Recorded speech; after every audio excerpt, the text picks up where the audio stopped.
There's an abundance of like calorie calculators online where you can type in and you say, oh, I'm 24, I'm a girl, I do this much, and it says, oh, you burn this many calories a day.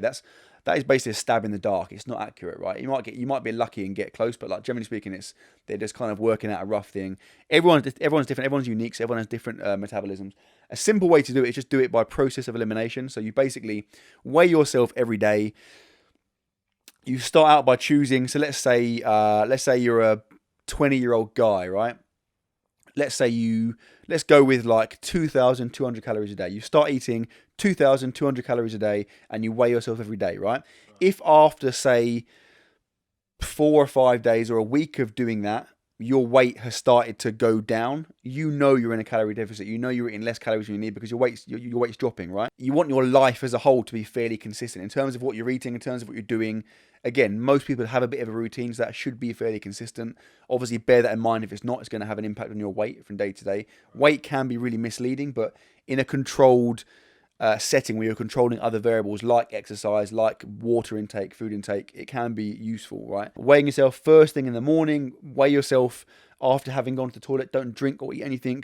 Don't wear loads of clothes. Use a flat, hard, like level surface. Use the same scales. Get a decent set of scales. Like if all of these things are level and consistent, then your weight can be a useful tool, you know? So then, yeah, so you're eating those 2,200 calories. Let's say you do that week. You do a week on that number of calories, right? At the end of the week, I wouldn't weigh yourself every day. Maybe just say like 3 times a week to take an average. If you weigh yourself once a week, it might just be a freak weigh-in that's not. So 3 weigh-ins gives you enough that you can take an average, and that gives you a good weight for that week, right?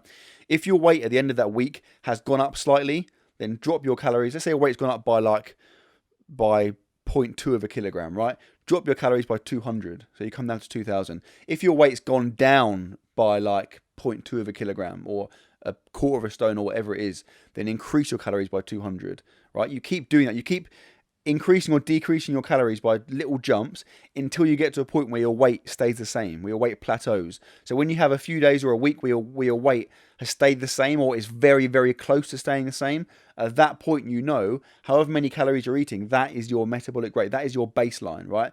That's the number of calories you need to maintain your weight. So let's say that number is 2,000.